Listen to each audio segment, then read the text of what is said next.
हैं, बाहर के जो लोग हैं उद्यापन में पहले उनको गिना जाए। और हम क्या करते हैं, अपने घर में ही उद्यापन करना है। घर की तो देवरानी जेठानी इतनी सारी हैं, वैसे भी तो बुलाना ही पड़ेगा, तो वैसे की जगह ऐसे बुला लो, गिनती की गिनती हो जाएगी और उद्यापन का उद्यापन हो जाएगा। मतलब तुम्हें काम निपटाना है, तुम्हें उस उद्यापन का फल प्राप्त नहीं करना, तुम्हें उस उद्यापन का फल नहीं चाहिए, तुम्हें केवल काम को निपटाना है, केवल काम निपटाना नहीं भाई। उद्यापन करोगी तो देवरानी तो भोजन करेगी करेगी, जेठानी तो भोजन करेगी करेगी, ननंद भी आएगी आएगी, नंदोई भी आएगा आएगा, तो इन सबको तो तुमको भोजन कराना है, पर इनको उद्यापन में नहीं गिनना है। उद्यापन में उनको गिनो जो दूसरे हैं। क्यों? हम अगर जेठानी को भोजन करा रहे हैं उद्यापन में और जेठानी झूठे बर्तन को हाथ लगा रही है, हम ननंद को भोजन करा रहे हैं उद्यापन में और ननंद पट्टी बिछा रही है, भोजन परोस रही है, काम कर रही है, तो तुम्हारे उद्यापन का फल कहाँ से मिलेगा तुमको? उस उद्यापन का फल भी तो मिलना चाहिए, उसका फल भी तो प्राप्त होना चाहिए। हमें फल कब मिलेगा? जब हम कोई दूसरा आया है उसके लिए पट्टी बिछा रहे हैं, आसन लगा रहे हैं, भोजन की थाली तैयार कर रहे हैं, भोजन करा रहे हैं, पकवान दे रहे हैं, उनको कोई सामग्री दे रहे हैं, तो वो उद्यापन का फल प्राप्त होगा। वो लेकर गया, यहाँ से थोड़ा आपने कुछ दिया, उसको कलश दे दिया, तुमने कोई सुहाग की सामग्री दे दी, कोई चूड़ी दे दी, कोई बिछी, कोई ब्लाउज पीस दिया, कोई तुमने उसको साड़ी दिया, कोई सामान दिया, तो वो लेकर गया, वो लेकर पहुंचा, तो वो उद्यापन है। अब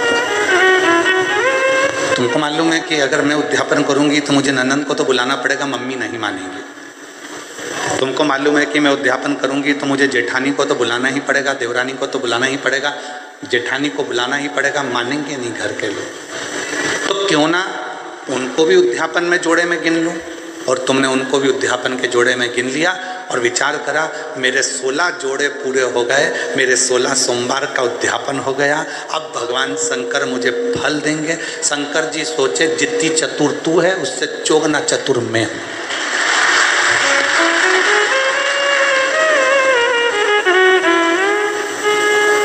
कर वापिस उद्यापन, फिर वापिस कर 16 सोमवार, वापिस 16 सोमवार कर, वापिस उद्यापन कर, वापिस व्रत कर, वापिस कर। पशुपति व्रत किस किसने करे? हाथ उठा दे। पशुपति व्रत जिस जिसने करे पशुपति व्रत को, पशुपति व्रत जिस जिसने भी करे हाथ उठाओ जरा। हाँ ठीक है, रखिए, प्रणाम। हम भी करें, ठीक है, हम भी हाथ उठाए, हमने भी करा। और हमारी धर्मपत्नी, ऐसा कोई महीना नहीं जाता होगा जिस महीने में एक बार पूरे 5 पशुपति व्रत नहीं कर लेती है। उसका नियम है, वो व्रत महीना 2 महीना में, 2 महीना 3 महीना में पशुपति व्रत करती रहती, करती। पशुपति व्रत में कई माताएं कहती है, गुरुजी आपने कहा कि आखिरी में जिस दिन पशुपति व्रत का उद्यापन होता है उस दिन एक श्रीफल भगवान शंकर को भेंट के साथ में चढ़ा देना चाहिए, भेंट के साथ में रख देना चाहिए। इसका मतलब क्या है? इसका महत्व क्या है? इसका मतलब क्या होगा? इसका महत्व क्या होगा? तो वो पशुपति नाथ है, उसको पशुपति नाथ कहते हैं। और वो पशुपति नाथ है। पूरे 5 व्रत में हमने मान लो कोई गलती करी हो, 5 व्रत में हमने भगवान को शीश नहीं झुकाया हो, 5 व्रत में हमने भगवान को नमन ना करा हो, तो ये जो श्रीफल है जो ये श्रीफल, जो ये नारियल है, ये शीश का काम करता है। श्रीफल नारियल शीश का काम करता है। और ये श्रीफल नारियल हम भगवान शंकर को देते हैं। ये श्रीफल नारियल भगवान शंकर को देते हैं, प्रदान करते हैं। शंभो शंभो शंभो शंभो शंभो।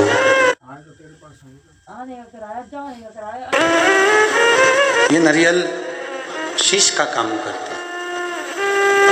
हे प्रभु, हो सकता है कि मैंने अपना शीश आपके चरणों में नहीं नवाया, हो सकता है जैसे गलती हो गई, हो सकता है मैंने गलती करी, मैं आपके चरणों में शीश नवा सकी,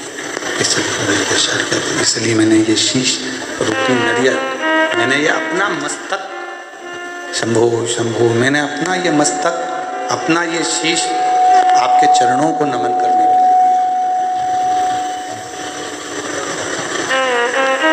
ये आपके चरणों में मैंने छोड़ दिया और अब सौंप दिया इस जीवन का सब भार तुम्हारे हाथों में।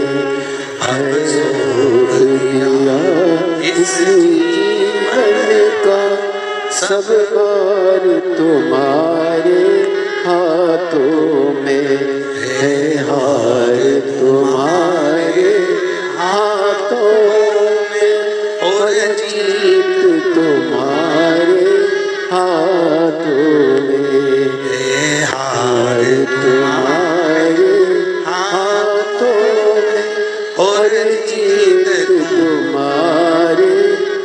इस जीवन का सारा भार हमने परमात्मा के चरणों में सौंप दिया। श्रीफल देना मतलब परमात्मा के चरणों में सब कुछ सौंप देना, उनके चरणों में छोड़ देना।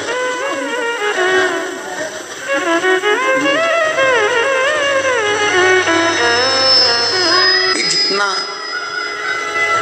कई लोग कहते हैं गुरुजी, गुरुदेव, आप कहते हो कि पूर्व समय का हमारे कर्म का भोग हमको इस जन्म में आकर भोगना पड़ता है, हमारे पूर्व का कर्म का दंड हमको इस जन्म में भोगना पड़ता है। हाँ, भोगना तो पड़ता है।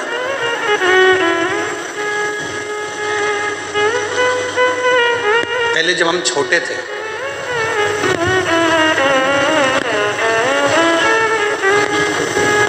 बहुत ज्यादा छोटे थे, तो नवरात्रि में कन्या भोजन करने जाती थी तो उनके साथ हम लंगूर भी जाते थे। और यहाँ पर कई जीजाउन बैठे होंगे, कई लड़के बैठे होंगे, वो भी बचपन में चले जाते होंगे। भले वो नहीं कह रहे तो क्या हुआ, पर हम तो कह रहे हैं ना, हमारी कथा तो हमको सुनाने में क्या दिक्कत है। उनको शर्म आती होगी कि हमने क्या कन्या भोज में कन्या के साथ बैठकर भोजन करा, हमने तो किया। पर जिन जिन के यहाँ भोजन करने जाते थे वो आंटी इतनी चतुर होती थी ना,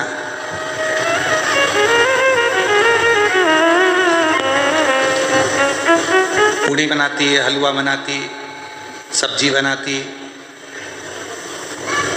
अब उस समय पर हमें भी 3-4 घर में भोजन करने जाना पड़ता, तो कई घर ऐसे थे कि जहाँ पर हम भोजन नहीं कर पाते तो वो क्या करती, बेटा जितना खाना उतना खाना, बाकी का बांध के ले जा।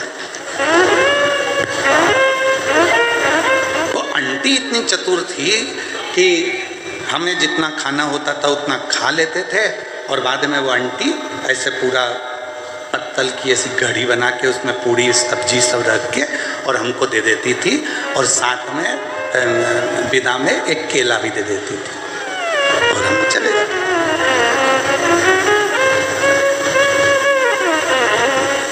उस समय का देवी जी के समय पर जो हमने कन्या भोज में भोज करा और जो पत्तल लेकर आए, आज समझ में आता है कि उनके घर में हम पूरा नहीं खा सके तो उसने पत्तल में बांधकर दे दिया।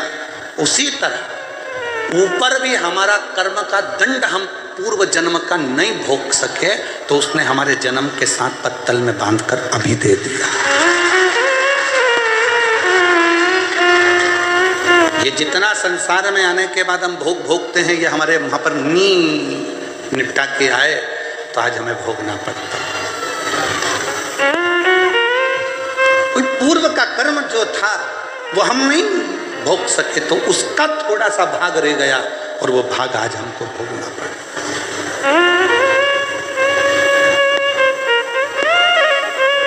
और कोई पिछले जन्म के अच्छे कर्म मुझे बाबा तेरा साथ मिला। हम पिछले जन्म के कर्मों का भोग भोगते भोगते भोगते भोगते इस जन्म का भी भोग भोग रहे हैं। और कोई हमारे पूर्व में हमने कोई पुण्य करा होगा, मेरी जीजियों ने, मेरे जीजाओं ने, मेरी बेटियों ने, बेटाओं ने, मेरे बुजुर्ग माँ बाप ने कोई पुण्य करा होगा। उस पुण्य का फल ये मिला कि बड़ौदा में शिव पुराण की कथा हुई और उस पंडाल में अपन जाकर बैठे।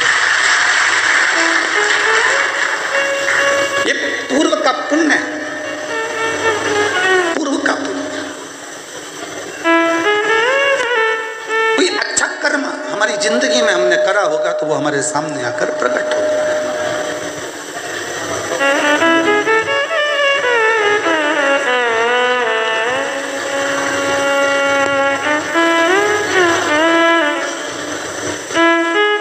किसी ने पूछा गुरुजी बहू कौन से कर्म से मिलती है?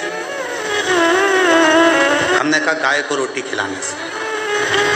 अच्छा, हाँ, पूर्व जन्म में गाय तुम्हारे दरवाजे पर आती थी, तुम्हारे दरवाजे पर खड़ी रहती थी रोटी के लिए, तुम रोटी लाकर देती थी, वो खा लेती थी। दूसरी बार फिर आती थी, तुम रोटी नहीं देती थी, घर के लोग कहते थे अभी तो दी थी, अभी तो दी थी, और उसको डंडा उठाकर चिल्लाकर भगा देते। बस वो ही गाय तेरे घर बहू बन के आई।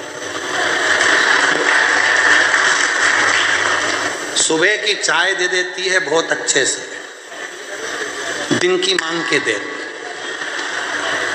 मांग के। अरे मम्मी अब भी तो पी थी तुमने, सबकी चाय बनाऊंगी तो क्या तुम्हारी भी बनाऊंगी? ये तो अभी सर्विस से आए, नौकरी से आए, इनकी बनाऊं कि तुम्हारी बनाऊं? बस अगर उस समय पर रोटी 2 बार भी दे देती तो 2 बार चाय भी मिल जाती। 2 बार पूर्व कर्म, पिछला हिसाब बराबर।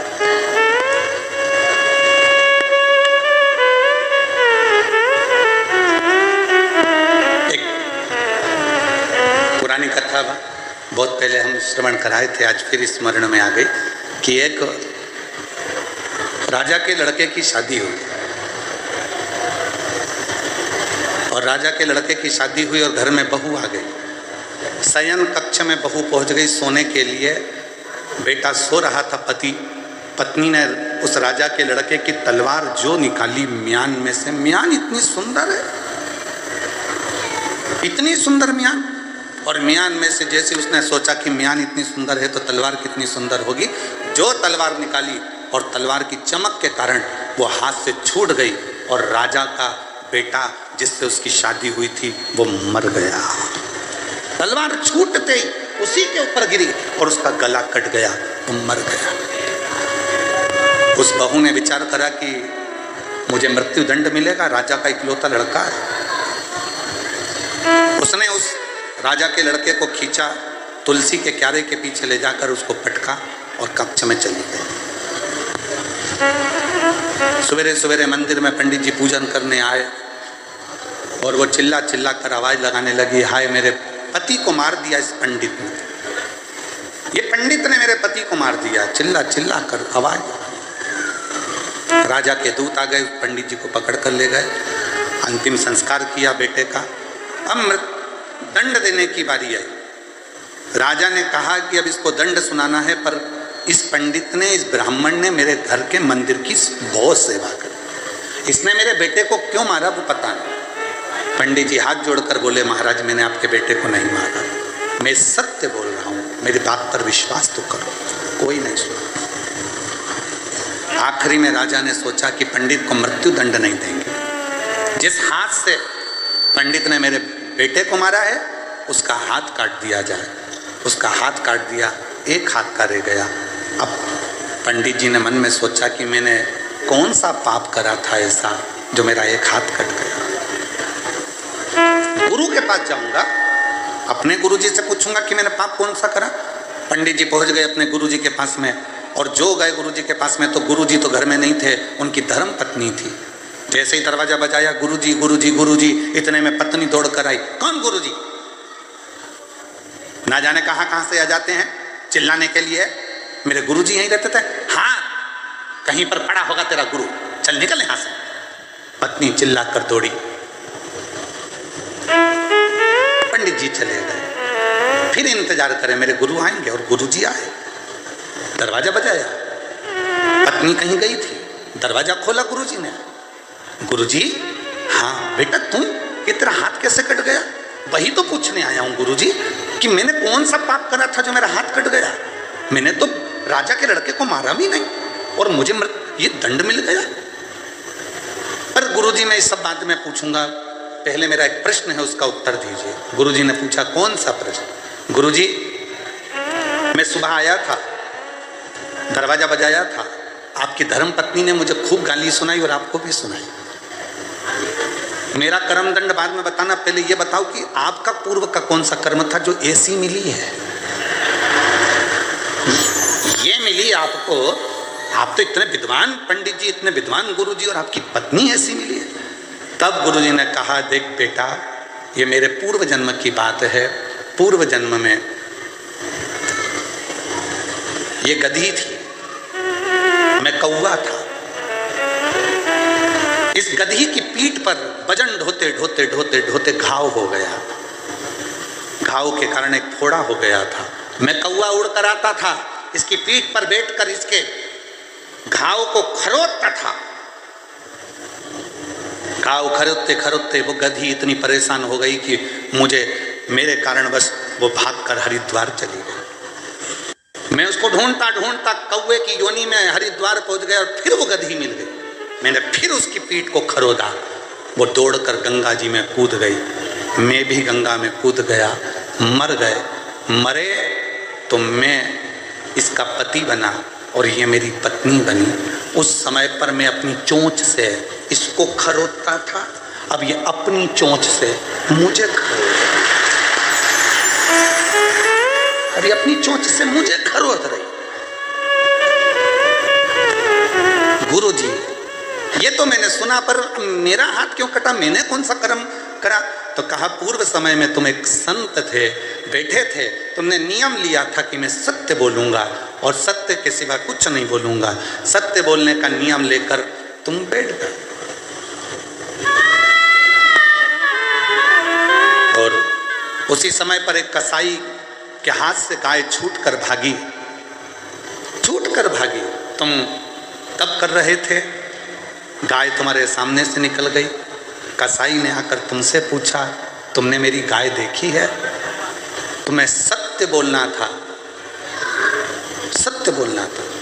तो तुम तप में लगे थे, तुम झूठ नहीं बोल सकते थे, इसलिए तुमने अपने हाथ का इशारा उस गाय की ओर कर।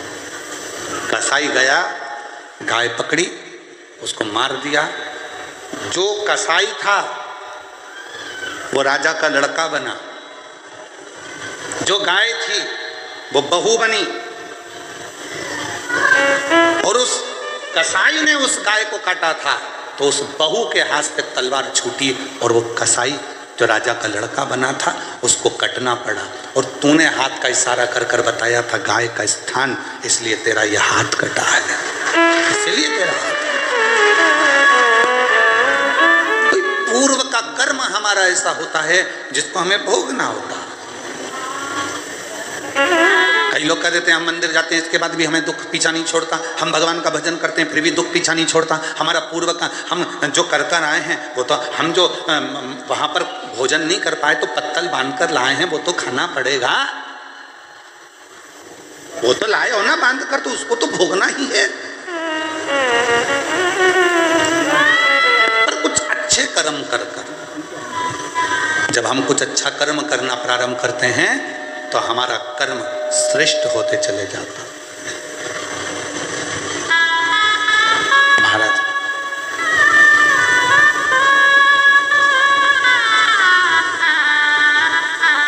कोई पिछले जन्म के अच्छे कर्म मुझे बाबा तेरा साथ मिला। कोई पिछले जन्म के अच्छे कर्म मुझे बाबा तेरा साथ मिला।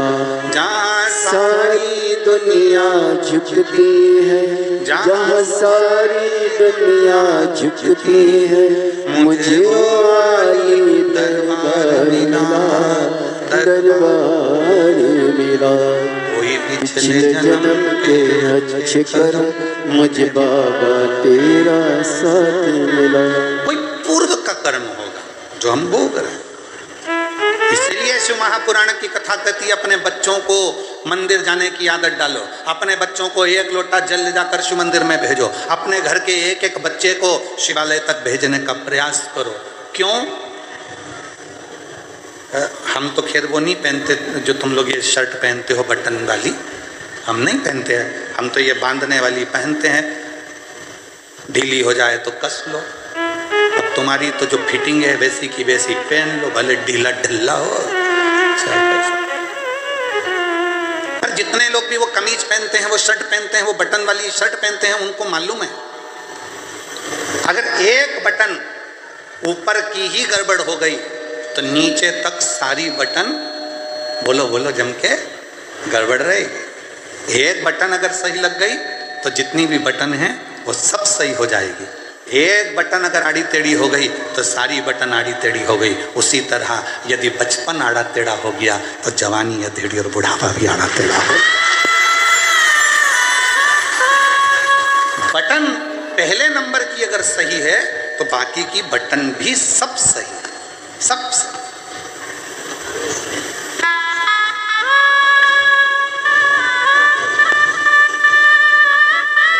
दर्जी जब कपड़े सिलता है, आप लोगों की शर्ट बनाता है, तो दर्जी कितना चतुर होता है जरा विचार करिएगा कि वो दर्जी जेब लगाता है ना तो लेफ्ट में लगाता है।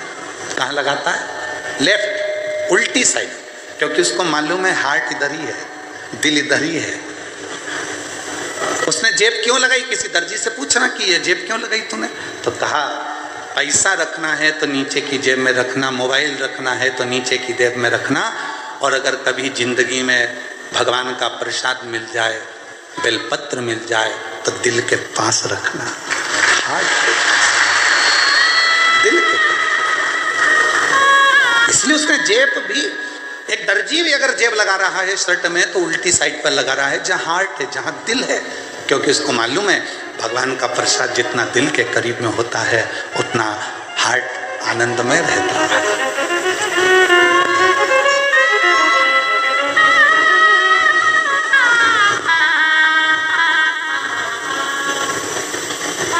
दुनिया के लोग ना जाने क्या आज के समय में लोगों को हो गया, परेशानी अपने माथे पर लेते जाते हैं। जरा जरा से बच्चे कह देते हैं मैं पढ़ाई से परेशान हूं। लड़कों से पूछो तो, उनकी माओं से पूछो तो के बच्चों के विवाह से परेशान हूं। पति से पूछो तो के पत्नी से परेशान हूं। पत्नी से पूछो तो ये बेहरू से परेशान हूं, पति से। माँ से पूछो तो के बच्चों से परेशान हूं। मतलब आज के जमाने में, आज के समय में प्रत्येक व्यक्ति ने परेशानी को अपना दामन में बांध कर रखा है। प्रत्येक व्यक्ति ने परेशानी को अपने पल्लू में बांध कर रखा है। उसने शुरू से अभी तक, बचपन में पढ़ाई से परेशान था, बड़ा हो गया तो गाड़ी से परेशान हो गया, फिर धीरे बड़ा हुआ तो सर्विस से परेशान हो गया, फिर ऑफिस में नौकरी भी लग गई तो नौकरी के ऑफिसरों से परेशान हो गया, फिर जाने में ट्रैफिक से परेशान हो गया, इधर उधर घूमने में परेशान हो गया। मतलब परेशानी उसने बांध कर रखी है। तो ये परेशानी मिटेगी कैसे? उसको मिटाने का कोई दूसरा साधन नहीं है। आप खुश रहना प्रारंभ कर दो, प्रसन्न रहना प्रारंभ कर दो, और ये मन में मान लो जो शिव करेगा वो सब अच्छा करेगा, तो परेशानी अपने आप मिटती चली जाएगी। आपने बना के रखा है मैं इस बच्चे से इतनी परेशान हो गई गुरुजी, बिल्कुल नहीं सुनता, बिल्कुल नहीं सुनता, परेशान हो गई, अभी से बच्चों से परेशान हो गई। मतलब परेशानी को तुमने अपने अंदर बांध कर रखा, परेशानी को तुमने पकड़ कर रखा।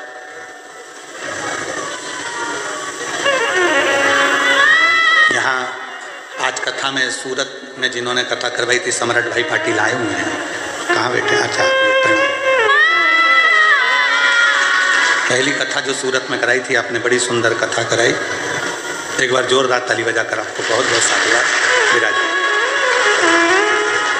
जब हम इनके यहाँ ठहरे थे तो सम्राट भाई बोले कि गुरुजी इतनी भीड़ सूरत में आ गई है, बड़ा सोचना पड़ रहा है। हमने कहा बिल्कुल मत सोचो और ना परेशान हो, ना तुमने बुलाया है ना तुम बुला सकते हो, ये तो उसका डमरू बजता है तो कोई चल कर आता है।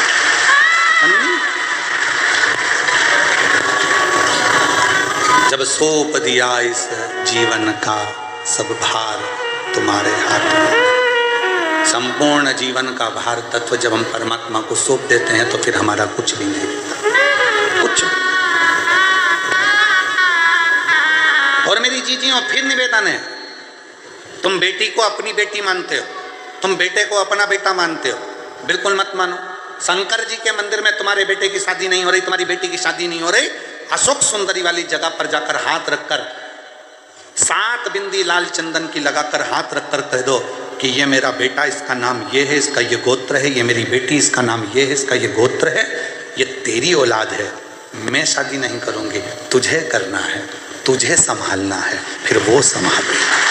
उस पर विश्वास कर लिया। कोई पिछला जन्म, कोई कर्म हमारे सामने। दुनिया के लोग हमेशा रोते रहते हैं, भगवान ने हमें गरीब बनाकर पैदा करा, भगवान ने हमको गरीब बनाकर पैदा करा। बताओ, इसको इतनी सारी गाड़ी दे दी, उसको ये दे दिया, उसको बंगला दे दिया, उसके बच्चे डॉक्टर बन गए, उसके बच्चे इंजीनियर बन गए, उसका बंगला बन गया, और भगवान ने हमको गरीब बना। भगवान किसी को भी गरीब बनाकर पैदा नहीं करता। गरीब तुम खुद हो जो अपनी बुद्धि में ये बात लेके रखी हो।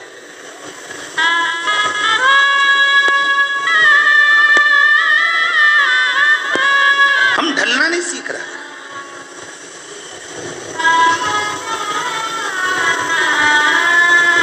तुम्हारी बहू अगर थोड़ी सी भी तुम पे गुस्सा करती है, तुम्हारी बहू तुमसे नाराज रहती है, तो तुम किसको जाकर कहते हो? किसको जाकर कहते हो? उसके पिताजी को कहेंगे, उसके रिश्तेदार को कहेंगे, अपनी बेटी को फोन लगा के, तेरी भाभी रत्ती भर अच्छी नहीं है, अरे ऐसा काम करी, तेरे भैया की पत्नी ने ऐसा काम करा, और वो आकर खड़ी हो जाती है तो तुम एकदम चुप। सीखो। चलो एक बात हम तुमसे पूछते हैं, उत्तर देना जरा। तुम्हारे यहाँ की लाइट चली गई, नगर पालिका को फोन लगाओगे? जम के बोलो। PWD को फोन लगाओगे? जम के बोलो। जल मंत्री को फोन लगाओगे? जम के बोलो। नहीं। फोन कहाँ लगाओगे? विद्युत विभाग में। MPB को फोन लगाओगे, जो विद्युत विभाग है उस विभाग को फोन लगाओगे। बोलो सही है कि गलत है? PHE को फोन लगा कर क्या करोगे? नगर निगम को फोन लगा कर क्या करोगे? विधायक को फोन लगा कर क्या करोगे? पार्षद को फोन लगा कर क्या करोगे? फोन लगाना पड़ेगा कि बिल के ऊपर नंबर लिख कर दिया जाता है, अगर लाइट में कुछ गड़बड़ी हो, लाइट नहीं आए तो विद्युत विभाग को फोन करो। हाँ, तुम्हारी नाली साफ नहीं हो रही है तो किसको फोन लगाओगे? विद्युत विभाग को। फोन लगाना पड़ेगा नगर निगम को, नगर पालिका को।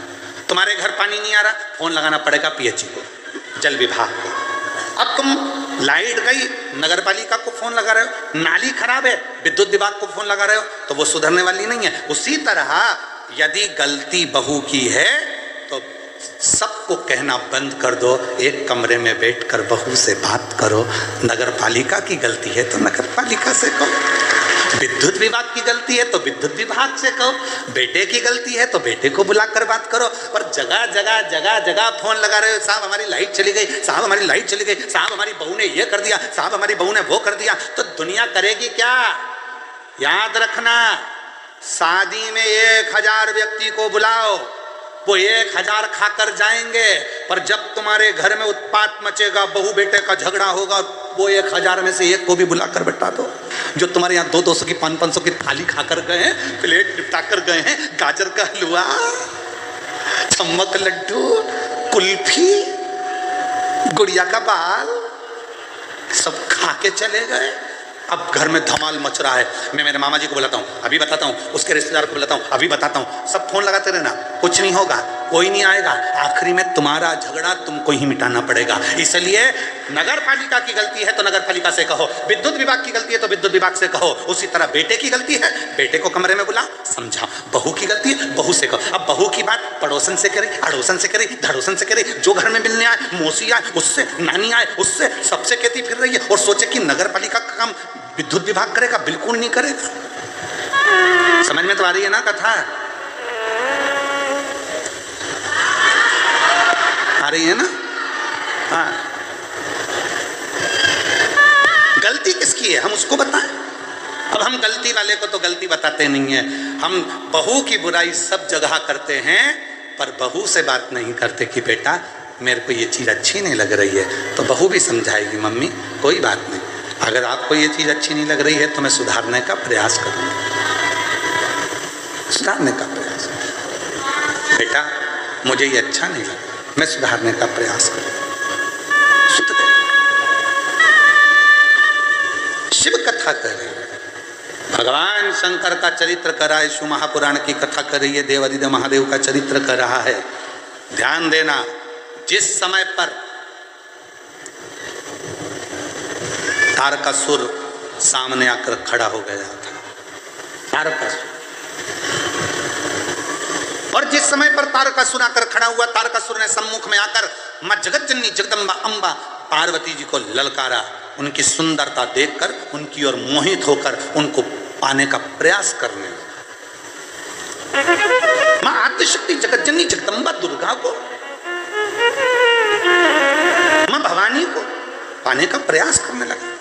अब मां आद्यशक्ति जगतजननी जगदम्बा शिव जी का इंतजार करती, मां जगतजननी जगदम्बा भगवान विष्णु से शिकायत करती, मां जगतजननी जगदम्बा ब्रह्मा जी से शिकायत करती, कुछ नहीं करा। मां जगतजननी जगदम्बा ने एक काम करा, स्वयं सिंह पर सवार हो गई और उस तारकासुर का संहार मेरी मां जगतजननी जगदम्बा स्वयं सिंह पर सवार होकर उसको ललकारती हुई दूर लेकर चली। चल दूरों तक फेंक कर आ गया। फिर बाद में वही महिषासुर की कथा कहती है, फिर बाद में वही तारकासुर का संहार षडानंद कार्तिकेय से करा देते। महिषासुर के साथ भी यही किससे कहें? हम कहें तो अपने बाबा से ही तो कहेंगे। अपनी बटन अपने को खुद लगाना है, अपनी खांसी अपने को खुद खांसना है, अपनी छींक अपने को खुद छींकना है, अपने को पांव हाथ में खुजाल चली तो अपने को खुजालना है। अर्थात अपने पेट में दर्द हुआ तो दवाई भी अपने को खाना है। तो अपनी जिंदगी में अगर दुख आया है तो एक लोटा जल चढ़ाकर दुख को भी अपने को ही काटना है, कोई दूसरा नहीं काटेगा। संसार में कोई पैदा नहीं हुआ जो तुम्हारे दुख को काट दे। याद रखना, कहीं का महाराज तुमसे कह दे कि मेरे पास आकर बैठो मैं तुम्हारा दुख काट दूंगा, समझ लेना पक्का बेवकूफ बना रहा है, 1,00,000 2 लाख लेके चले जाएगा, सब बेवकूफ बना रहा है। कोई किसी का दुख नहीं काट सकता। संसार में कोई पैदा नहीं हुआ कि किसी का दुख काट दे। भगवान राम की जिंदगी में भी दुख आया था, 14 वर्ष का वनवास आया था, बड़े बड़े गुरु उनके पास में थे, विद्वान विद्वान उनके ऋषि उनके पास में थे, वो भी राम जी का दुख नहीं काट पाए। क्यों? राम जी ने पूछा मेरी जिंदगी में दुख आया, सीता मैया की जीवन में दुख आया था, इतने बड़े बड़े उनके पिता जनक जैसे विद्वान थे तो दुख का नहीं काट पाए। क्यों? क्योंकि जो हमारे पिछले कर्म का भोग है वो हमको खुद भोगना पड़ेगा, अपना दुख खुद को काटना पड़ेगा, कोई नहीं काटे। सारी समस्या का हल एक लोटा जल, और वो एक लोटा जल तुम्हें चढ़ाना पड़ेगा, तुम्हें। इसलिए शिव महापुराण की कथा बार बार कहती है कि एक लोटा जल लेकर मंदिर जाओ, एक लोटा जल लेकर मंदिर जाओ, एक लोटा जल लेकर मंदिर जाओ। क्यों? क्योंकि तुम खुद चल कर जाओगे, उसके दरवाजे पर तुम्हारा अपना दुख है वो स्वयं काटेगा, बेटे का वो खुद काटेगा, बेटी का वो खुद काटेगा। अब मालूम पड़े तो तुम सोचो कि मेरी बेटी के लिए मैं कुछ कर दूं गुरुजी, मेरे बेटे के लिए मैं कुछ कर दूं गुरुजी। जिसके कर्म का जिसको भोगना, और अगर किसी के करने से हो सकता है तो करके देखो।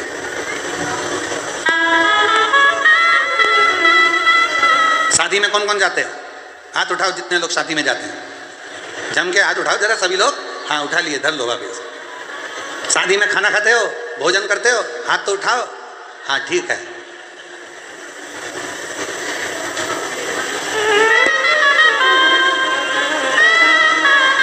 एक ही प्लेट में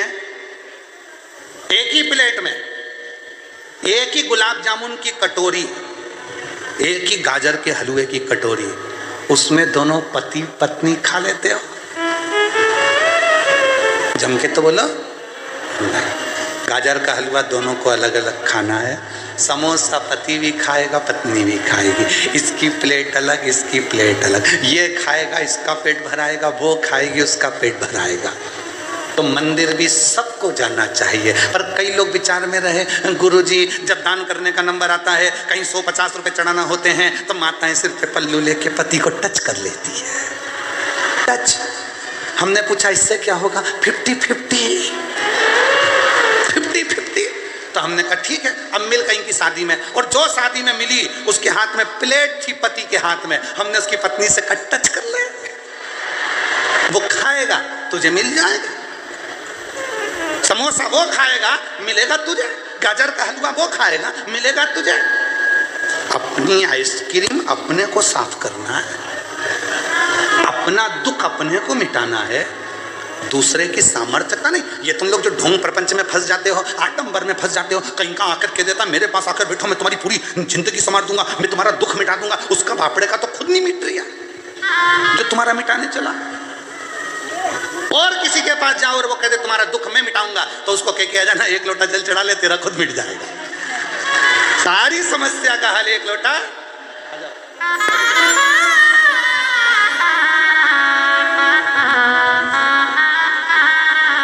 तेरा ही दिया खाया पिया है, तेरा शुक्रिया।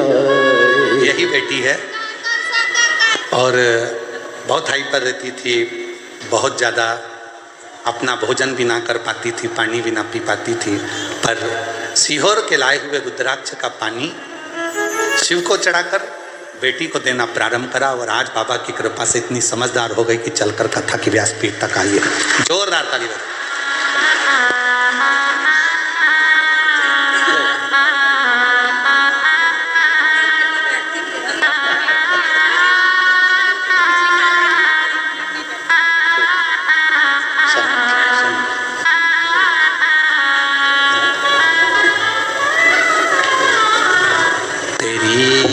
कृपा बिना ना हिले एक भी, लेते हैं श्वास तेरी कृपा से तनु। बखान क्या करूं मैं राखों के ढेर का, चपटी भभूत में खजाना कुबेर का। गंगाधाम मुक्ति द्वार ओंकार तू, भोले ओंकार तू। आयो शरण तिहारी शंभु तार तार तू। अपने कर्म को अपन को ना कोई नहीं काट सकता, किसी के बस का नहीं। कटेगा तुम्हारा पाप, कटेगा तुम्हारा अगर कोई कर्म, तो वो शिव को एक लोटा जल चढ़ाने से कटेगा, बाकी का कोई नहीं काट सकता।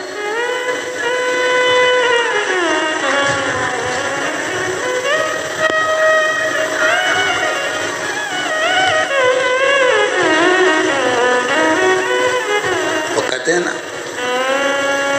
कभी चूके ना कोई चूके ना, कोई चूके ना कोई चूके ना, कोई चूके ना कोई तेरा काम रे। भजले गौरापति को चूके ना कोई तेरा काम रे, भजले गौरापति। कब चूके ना कोई तेरा काम रे, भजले गौरापति को। चूके ना कोई तेरा काम रे, भजले गौरापति को। गौरापति को भजले गौरापति को, गौरापति को भजले गौरापति को। गौरापति को भजले गौरापति को। गौरा भजले गौरापति को कबऊ चूके ना, कबऊ चूके ना, कबऊ चूके ना, कबऊ चूके ना, कबऊ चूके ना कोई तेरा काम रे, भजले गौरापति को चूके ना कोई तेरा काम रे, भजले गौरापति को चूके ना कोई तेरा काम रे, भजले गौरापति को चूके ना कोई तेरा काम रे, भजले गौरापति को।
गौरापति को मेरे राम जी भजते, गौरापति को मेरे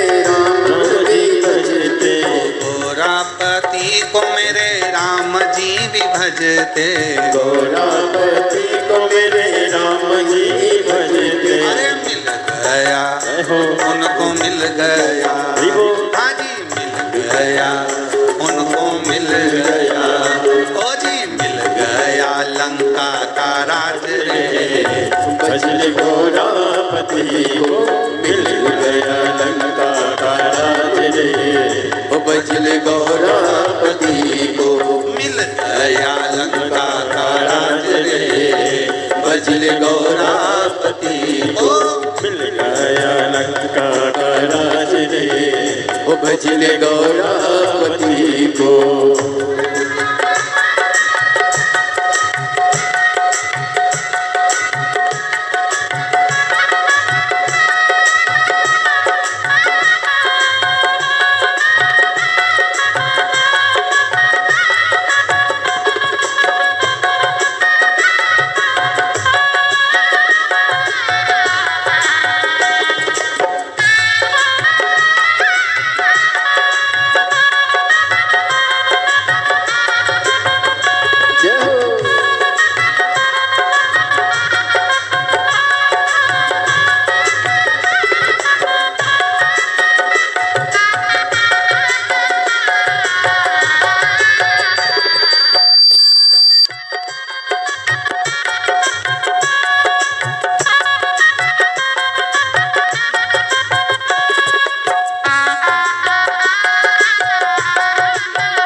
गौरापति को मेरे काना भी भजते, गौरापति को मेरे काना भी भजते, गौरापति को मेरे काना भी भजते, गौरापति को मेरे काना भी भजते, ओ काना भी भजते, काना भी भजते, ओ काना भी भजते, काना भी भजते, गौरापति को मेरे काना भी भजते, गौरापति को मेरे काना भी भजते।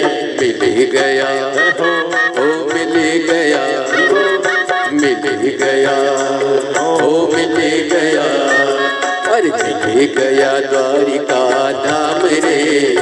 बजले गौरापति को मिल गया द्वारिका धाम रे। वो बजले गौरापति को मिल गया द्वारिका धाम रे। वो बजले गौरापति को।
गौरापति को मेरे नारायण भी भजते, गौरापति को मेरे नारायण भजते, गौरापति को मेरे नारायण भी भजते, गौरापति को मेरे नारायण भी भजते। मिल गया हो मिल गया, मिल गया हो मिल गया, अरे मिल गया वैकुंठ धाम रे। बजले गौरापति को मिल गया वैकुंठ धाम रे। बजले गौरापति को छूटे ना कोई तेरा काम रे। बजले गौरापति को छूटे ना कोई तेरा काम रे। बजले गौरापति को।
सुर मुनि भी भजते, गौरापति को सुर मुनि भी भजते, गौरापति को सुर मुनि भी भजते, गौरापति को सुर मुनि भी भजते।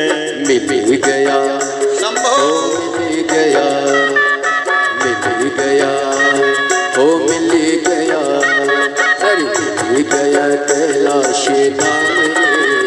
बजले गौरापति को मिल गया कैलाश धाम रे। बजले गौरापति को मिल गया कैलाश धाम रे। बजले गौरापति को ना कोई तेरा काम रे। बजले गौरापति को छूटे ना कोई तेरा काम रे।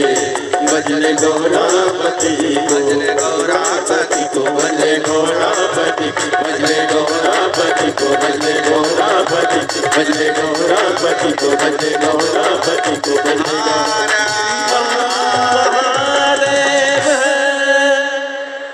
अपने स्थान पर बैठकर भगवान देवाधिदेव महादेव से प्रार्थना करिए, निवेदन करो, बाबा भोलेनाथ जी से अपने मन का भाव कहिए। दिल से बाबा को अपने मन की बात कहिए। ये कथा का आज 5वां दिन है, कल कथा का 6ठा दिन रहेगा। 6ठा दिन मतलब जम के बोलो, बाबा की कथा की शिवरात्रि। कल कथा का समय यही 2 बजे से 5 बजे तक ही रहेगा। आस्था चैनल पर भी यही 2 से 5 रहेगा। पर परसों के दिन जो कथा विराम होगी, उस दिन कथा का समय सुबह 8 बजे से 11 बजे तक रहेगा और टीवी पर कथा का समय वही 2 बजे से 5 बजे तक रहेगा। 2 दिन की कथा, कल कथा की शिवरात्रि रहेगी।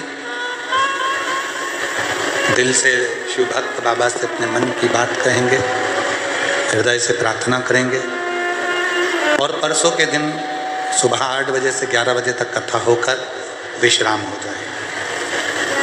ये कथा 22 तारीख को विराम होगी, फिर 27 तारीख से 31 तारीख तक प्रेशर बढ़ा। 27 तारीख से 31 जनवरी तक माघ मेले में त्रिवेणी संगम पर सतुआ बाबा शिविर, खाक चौक महावीर मार्ग पाटन पुल नंबर 1, दोपहर में 1 बजे से 4 बजे तक 5 दिवसीय शिव महापुराण की कथा श्रवण करने का सौभाग्य प्राप्त हो। उसके बाद में कथा 11, 12, 13 फरवरी को डबरा मध्य प्रदेश में रहेगी 3 दिन की और 14 से 20 फरवरी सीहोर में आपके मायके में बाबा के यहाँ रुद्राक्ष महोत्सव है, जिसका लाभ आपको हम देंगे। पंडित चिरंजीवी राघव जी मिश्रा जी की कथा हमारे सुपुत्र की चल रही है कानपुर देहात में। वो कथा उनकी 24 तारीख को विराम हो जाएगी और 26 तारीख को पंडित चिरंजीवी राघव मिश्रा जी की कथा 26 जनवरी से 1 फरवरी तक सीहोर अग्रवाल धर्मशाला में उनकी कथा 7 दिवसीय शिव पुराण दोपहर में 1 बजे से 4 बजे तक अग्रवाल धर्मशाला सीहोर में रहेगी। पंडित चिरंजीवी श्री राघव मिश्रा जी। शिव भक्ति के लिए बाबा को अपने मन का भाव कहिएगा। जिस स्तुति को करने के लिए दुनिया के लोग कथा के पंडाल में आते हैं, प्रार्थना करते हैं, निवेदन करते हैं, विनय करते हैं, आप और हमको मौका मिला है बाबा से विनय करने का। सब लोग साथ में बोलिएगा। आपकी आवाज़ व्यासपीठ तक, व्यासपीठ और आपकी आवाज़ मेरे बाबा देवादिदेव महादेव के हृदय तक पहुँचे, ये कामना कर कर बाबा को मन का भाव कहिएगा।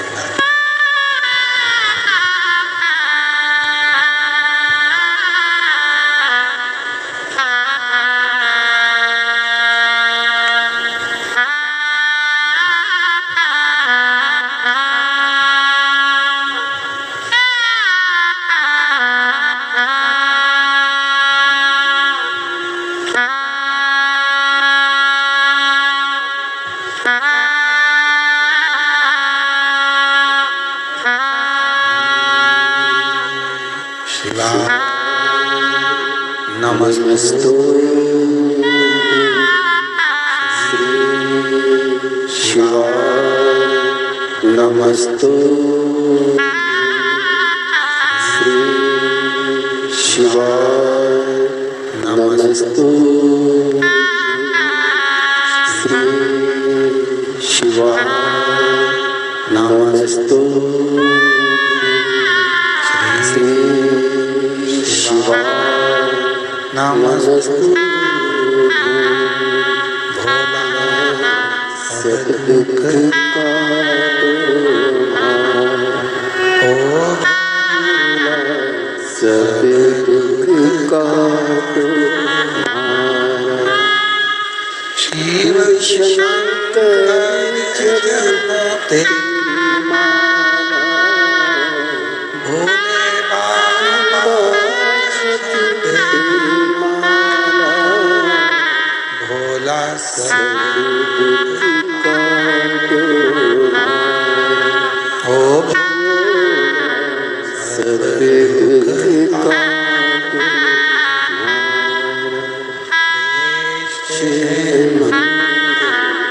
मंगलकारी वेश है मंगलकारी शमशान सनिवासी हमारा शमशान वासी हमारा भोला सब दुख काटो मारा भोला सब दुख काटो मारा।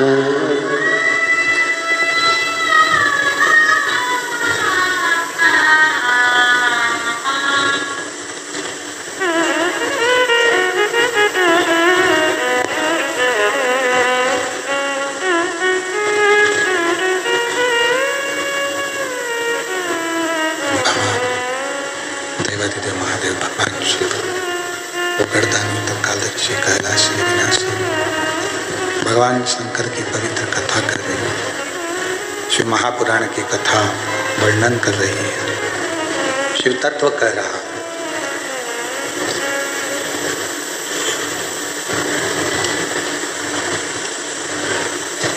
विश्वास के साथ में मां पार्वती जी ने शिव की साधना करी।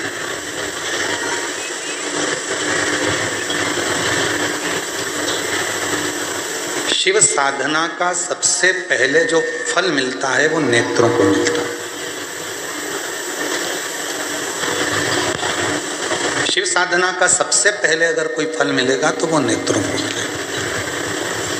परसों की कथा में एक बात कही थी कि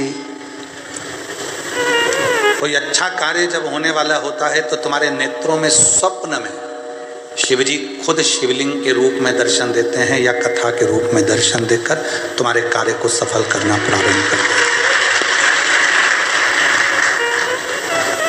शिव साधना का, शिव आराधना का, शिव भक्ति का, शिव भजन का, शिव स्मरण का, एक लोटे जल का फल सबसे पहले नेत्रों को प्राप्त होता है। नेत्र इसीलिए शिव महापुराण की कथा कहती है जो शिव के सच्चे भक्त होते हैं, भगवान शंकर के जो उपासक होते हैं, शिव की साधना करने वाले, शंकर की आराधना करने वाले, शिव का स्मरण करने वाले, शिव नाम जपने वाले, भगवान शंकर की भक्ति करने वाले, जरूरी नहीं कि ये हमारे ऊपर हाथ रखेंगे तो ही हमारा कल्याण होगा। जो शिव को मानने वाला होता है, शिव का जो साधक होता है, शंकर की भक्ति करने वाला जो होता है, शिव के रस तत्व में जो डूबने वाला होता है, केवल वो एक बार अपने नेत्रों से हमको देख भी ले तो भी जगत का कल्याण निश्चित हो जाता है। जीव का कल्याण निश्चित, तो जीव का कल्याण निश्चित हो।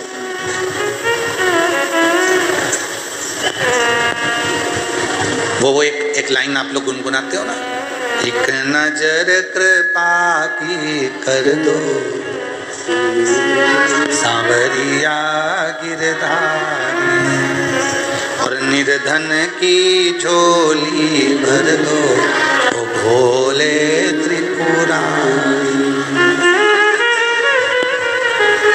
ओ भोले त्रिपुरारी, ओ भोले त्रिपुरारी, एक नजर कृपा की करो सांवरिया गिरधारी, निर्धन की झोली भरो भोले त्रिपुरारी।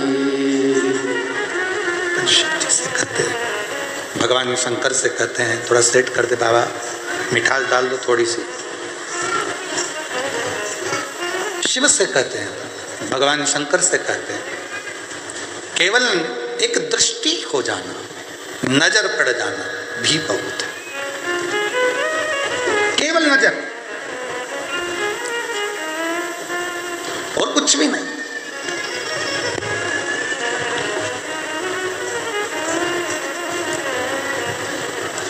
आपको मालूम है भगवान नारायण ने एक अवतार मत्स्य अवतार लिया।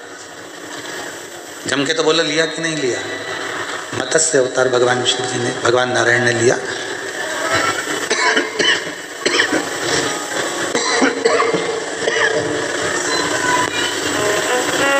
भगवान नारायण ने मत्स्य अवतार लिया। और कभी आपने विचार करा कि मत्स्य अवतार भगवान नारायण ने क्यों धारण किया? कभी आपने स्मरण किया कि मत्स्य अवतार भगवान नारायण क्यों धारण करें? किस लिए धारण करा? क्योंकि मछली में एक गुण होता है। मछली अपने अंडों को देती है और वो अंडे पकते कैसे हैं? तो कहा मछली तैरते तैरते अपनी दृष्टि उस अंडे पर देती रहती है, देती रहती है, देती रहती है, और वो अंडे आखिरी में जन्म ले लेते हैं और वो मछली के रूप में घूमने लगते हैं। अपने बच्चों को मछली गर्भ में नहीं रखती, अपने अंडे देकर मछली उस अंडे पर अपनी दृष्टि देती है। मछली अपनी दृष्टि प्रदान करती है, मछली अपनी दृष्टि देती है।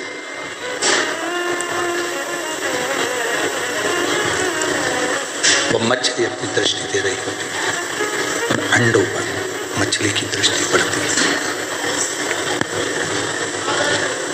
भगवान नारायण ने जो मत्स्य रूप धारण करा, मत्स्य अवतार भगवान नारायण का जो हुआ, भगवान नारायण उस मत्स्य रूप में दर्शाना चाहते हैं कि संसार के लोग भले मुझे मंदिर में आकर पूजें ना पूजें, पर यदि संसार में रहने वाला जलचर हो, जीव हो, थलचर हो, वायुचर हो, कोई भी जीव हो, जहाँ बैठकर मुझे पुकारता है, भगवान कहते हैं मैं उसको अपनी दृष्टि से देखकर तुरंत उसको आनंदित कर देता हूँ, उसको सुख प्रदान कर देते, उसको आनंद। केवल दृष्टि देते हैं, केवल दृष्टि, और नयन दृष्टि से वो जीव कृतार्थ हो जाता है, नयन की दृष्टि से। दृष्टि पड़ी और वो सिद्ध हो गया, दृष्टि पड़ी और वो कृतार्थ हो गया, दृष्टि पड़ते से उसको सुख का महसूस होने लगा। केवल दृष्टि। तो शिव महापुराण की कथा में वर्णन आता है कि भगवान शंकर शिव साधना का जो सर्वप्रथम फल है वो नेत्रों को प्राप्त हो। इसलिए जो श्री शिवाय नमस्तुभ्यम जपता है, पंचाक्षर मंत्र नमः शिवाय जपता है, या षडाक्षर मंत्र ओम नमः शिवाय जपता है, या शिवजी के मंदिर में जाकर एक लोटा जल चढ़ाता है, श्री शिवाय नमस्तुभ्यम का उच्चारण जो दिन भर में कम से कम 11 बार 21 बार भी अपनी जिह्वा से कर लेता है, तो कहा उसके नेत्र सिद्ध होते चले जाते हैं, उसकी दृष्टि पड़ने से भी जीव का कल्याण हो जाता है। मात्र दृष्टि। आप लोगों में से कितने लोग हैं जिनके दरवाजे पर श्री शिवाय नमस्तुभ्यम लिखा है?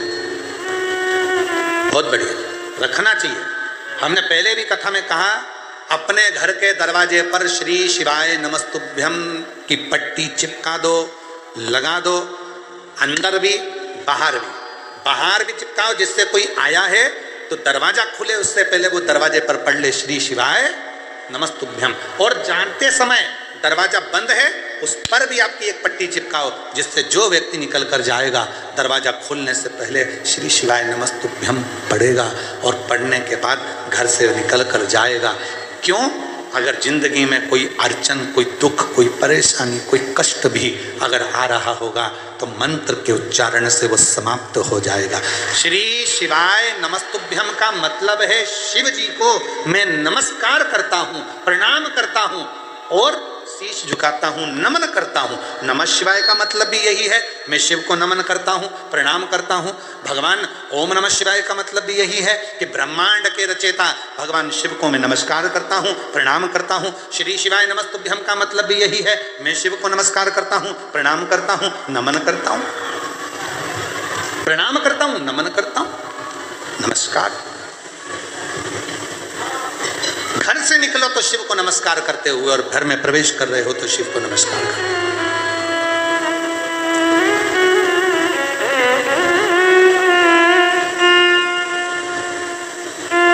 और हम तो निवेदन करेंगे आप लोगों से, आप क्या कोई विशेष फंक्शन हुआ करे तो उनको भी दिया करो श्री शिवाय नमस्तुभ्यम। लगाओ, अपने दरवाजे पर जरूर लगाओ, अपने घर में जरूर लगाओ, जिससे सबका कल्याण, सर्वे भवन्तु सुखी। लगाइए।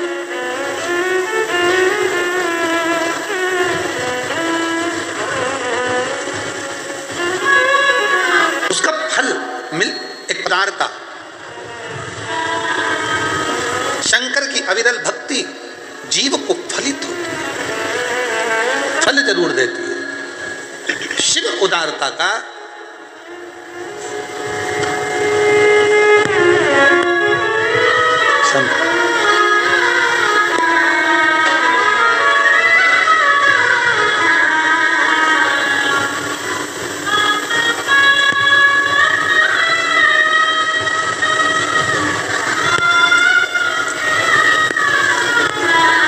मेरा तू ही तो हमदर्द है, जिसे हर दर्द कहता हूँ।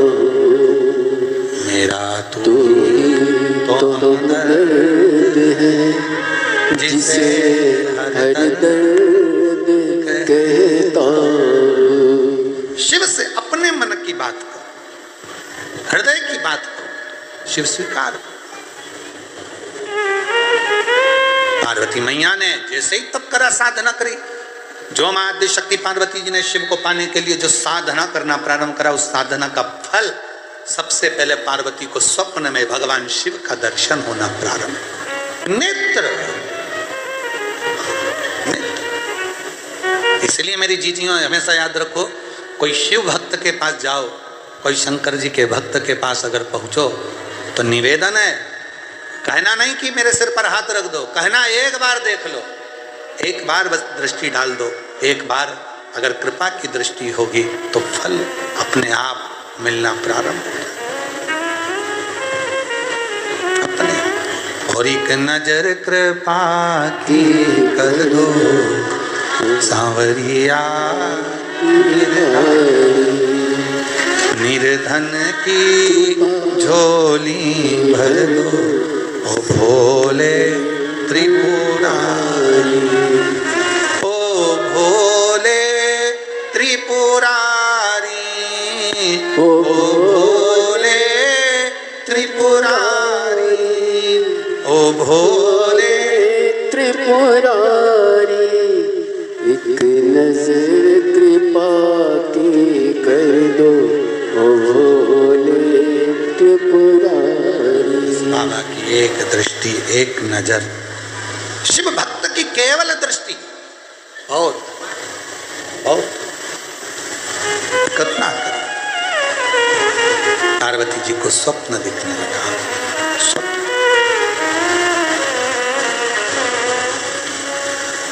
और मेरी जीजियों, मेरी जीजाओं, मेरी बेटियों, बेटाओं, मेरे बुजुर्ग माँ बाप, याद रखना,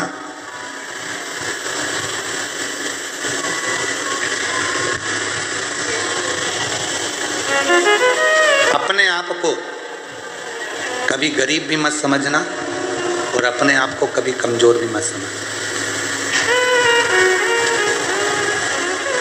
ना गरीब समझो, ना अपने आप को कमजोर समझो। पार्वती जी की सहेलियों ने कह दिया था शिव नहीं मिलेंगे, तुम आ जरूर गई हो अपने घर से, पर शंकर कभी तुम्हें अपनाएंगे नहीं, शिव नहीं मिलेंगे। पार्वती जी को अगर विश्वास पक्का है तो शिव मिलेंगे जरूर, अगर भरोसा पक्का है तो भगवान देवाधिदेव महादेव मिलेंगे जरूर, अगर विश्वास पक्का है तो शंकर मुझे अपनाएंगे, अगर विश्वास पक्का है तो शिव मुझे अपना बनाएंगे, ये निश्चित है। फिर सखी ने कहा, सहेली बोली, ऐसे तो कहीं कितने हैं जो शिव जी को दिन रात पुकारते रहते हैं, पर शंकर भगवान उनको मिलते ही नहीं।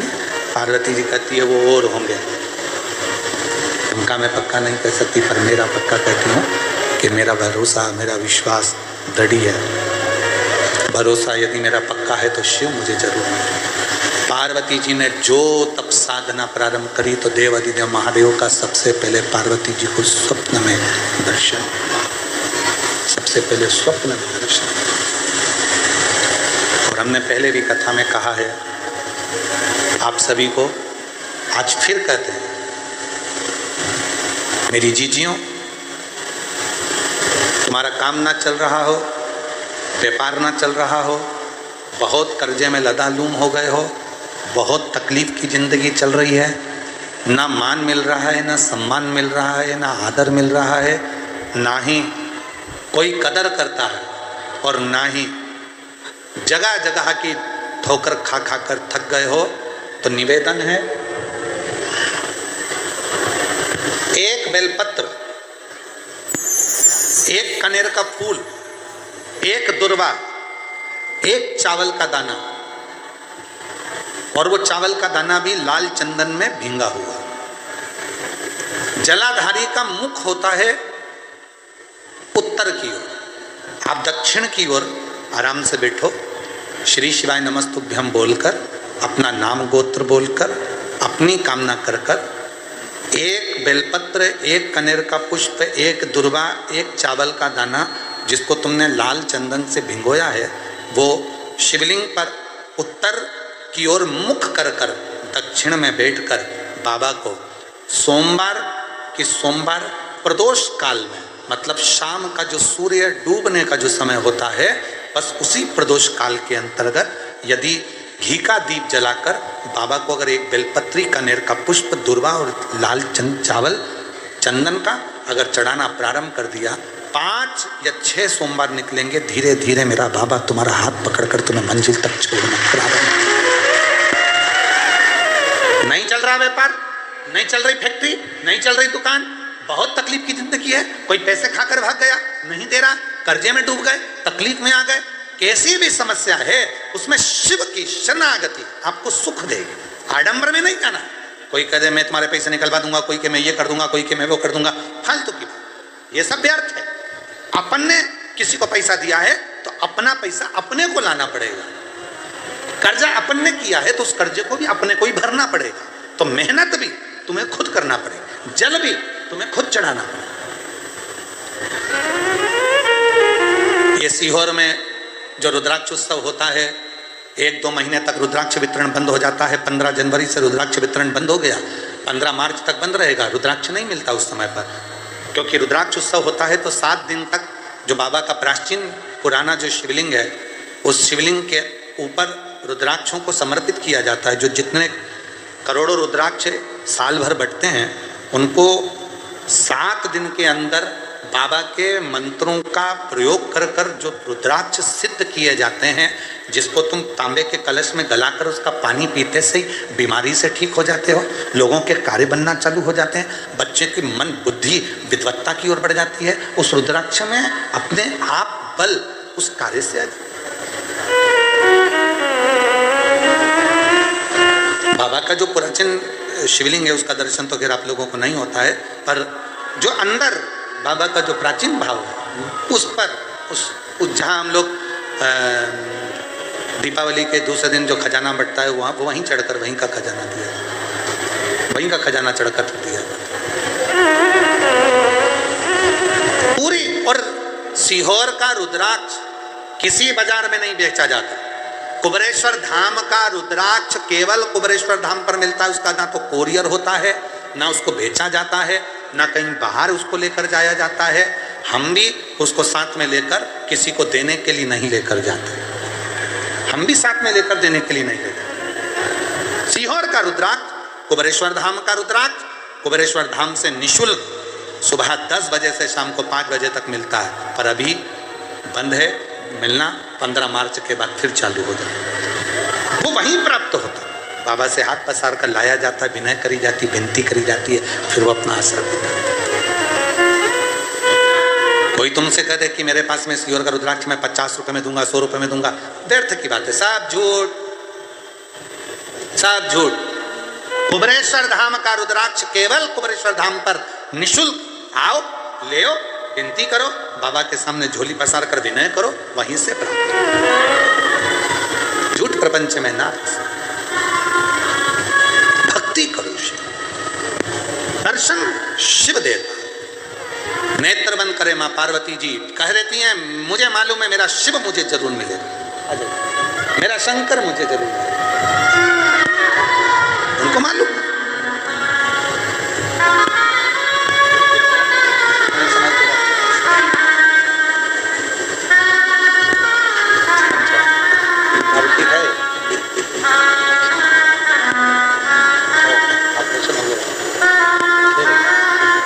रोते नहीं ले, रोते नहीं है, आंसू पोछो, अच्छे अच्छे जाओ, खुश होकर, खुश होकर जाइए, रोते नहीं है, आंसू पोछ के जाओ।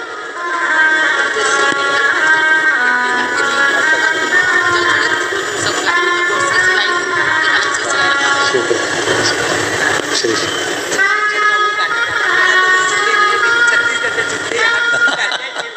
जब भोले आपकी कृपा से सब काम हो रहा। 14 वर्ष के बाद हुआ है। एक बार जोरदार ताली बजाकर स्वागत करें। साधु शंभु शंभु शंभु करते हो भोले बाबा, मेरा नाम हो रहा है। करते हो भोले बाबा, मेरा नाम हो रहा। पार्वती जी को भोलेनाथ जी ने स्वप्न में दर्शन दिया और बाबा ने पार्वती जी को अपना बना लिया। आता है, दर्शन देता है। आप जिस विश्वास के साथ उसको श्रवण करते हो, उस विश्वास के साथ मेरा भोलेनाथ तुम्हारे पास पहुंचता है। आप लाखों की संख्या में आए हो शिव महापुराण की कथा को सुनने के लिए। 2 दिन और हैं, कल कथा की शिवरात्रि रहेगी।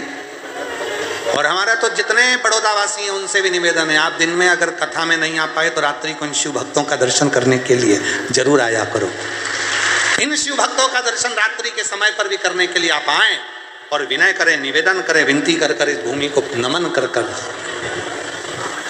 2 दिन कथा और है, कल भी कथा का समय 2 से 5 रहेगा, पर परसों कथा का विराम रहेगा। तो सुबह 8 बजे से 11 बजे तक परसों की कथा हो जाए, विराम हो जाए, शिव तत्व को जाना। आगे वर्णन आया, भगवान देवाधिदेव महादेव माँ जगत जननी जगदम्बा अम्बा पार्वती के साथ में निवास करें।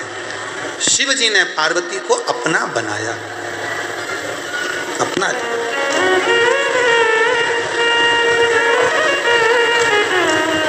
और जब शिव महापुराण की कथा कहती है कि विश्वास दृढ़ हो जाता है, विश्वास जब दृढ़ हो जाता है, भरोसा जब बहुत प्रबल हो जाता है, तब शिव उस जीव को छोड़ते नहीं, उसको अपना बना लेते। छोड़ेंगे, उसको अपना लिया। माँ जगत जननी पार्वती को शिव जी ने अपना लिया,